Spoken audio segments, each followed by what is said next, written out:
Hello, everybody. Welcome to episode 104 of Optimal Living Advice, the podcast where we take any questions you might have about the many struggles of life and get them answered for you here on the show. I am your host, certified life coach Greg Audino, and we've got a good question for you today. What else is new? We are going to be talking about that spawn of Satan, otherwise known as breakup recovery. And boy, if it hasn't come at an interesting time. Let's hear today's question and take a look at what's required to stop loving someone. I used to be in a relationship for 15 years, and we got divorced 1 year ago. I just discovered that my ex-husband got engaged with his new girlfriend. What I am struggling with is the fact that I still love him, and he knows that. That's why we can't be in contact anymore, even though he would like to stay friends. People say if you love someone, let that person be happy, and I know I should do that. He deserves to be happy and he is great, but are there any tools that can help me move on from it? Therapy doesn't help, and I tried many other techniques. Exercises, new hobbies, blocked all social media when I was following him. Is there any way that can help us stop loving someone? Okay. I try not to bring my personal life into this show. Wouldn't want it to go completely off the rails after all. But I want to say today that it is very appropriate that I happen to be reading this question, as it is the day before my ex-girlfriend, who was thought to be the one, gets married to one of my ex-best friends.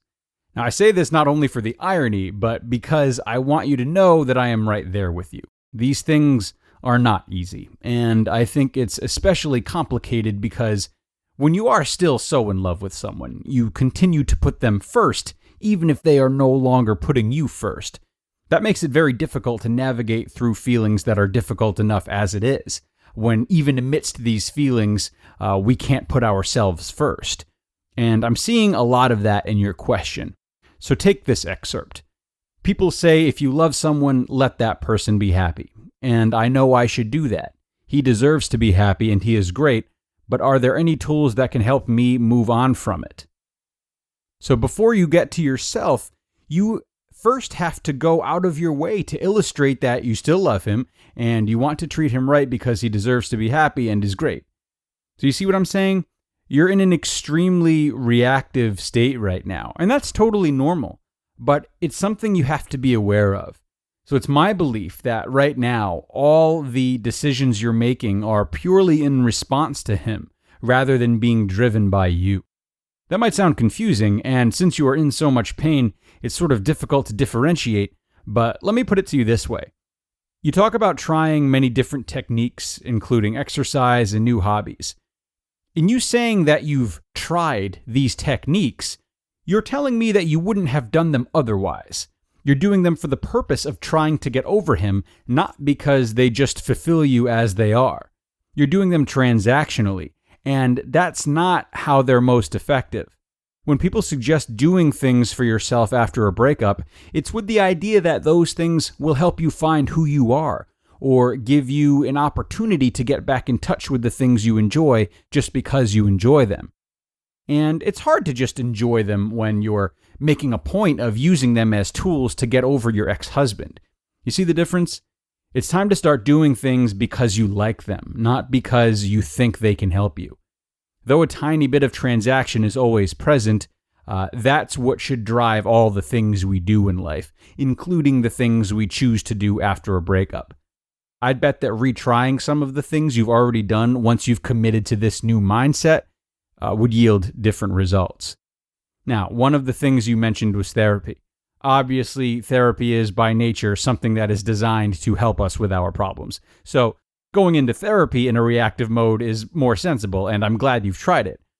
But just like in romance, we need to find therapists that are good fits. If you do not feel yourself benefiting from this therapist, and you've been totally open with them, politely move on to a different one.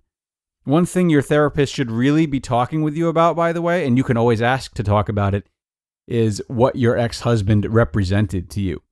I talked about this briefly in episode 13 as well, which was also a question that came in from a woman struggling with feelings for her ex-husband that I encourage you to listen to. So I'll touch upon this quickly. Basically, a lot of the reason we struggle to get over our exes is not because we miss them, even though we think we do, but we miss what they represented or meant to us. So the example I used in that episode was, say your father died at a young age and your ex-husband happened to be a bit older than you. If you still miss your husband, yet you know the relationship was bad, it's probably more about missing the idea of a father figure, which was likely to be a big part of the attraction from the get-go. So now the mental commentary feels like I miss my ex, but it's really, I have no father. Okay?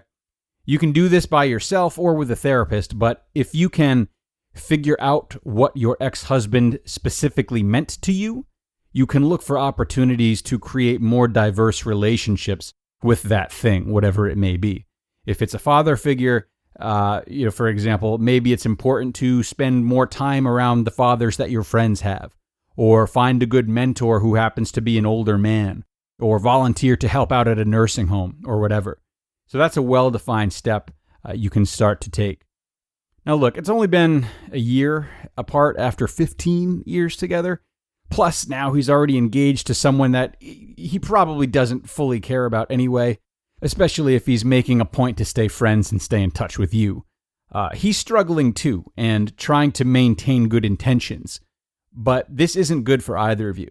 The sense of hope it provides both of you with might feel good, but I would venture to guess it's much more destructive than anything.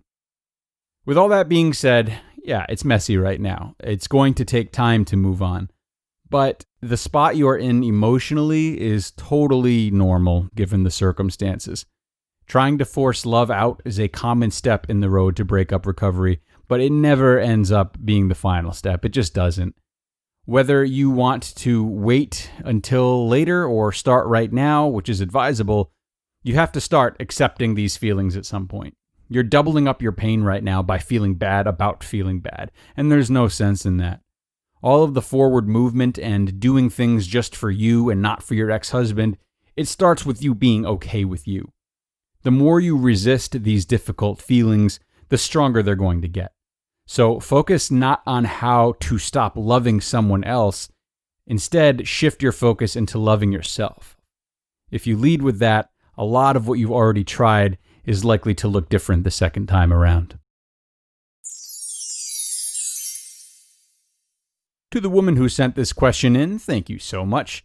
Yeah, it's likely a long road ahead, but I hope that you will keep this episode in mind when things are tough, and that you're able to find and act on the small moments in which you can choose yourself over your ex-husband. For everyone else, I thank you for listening today.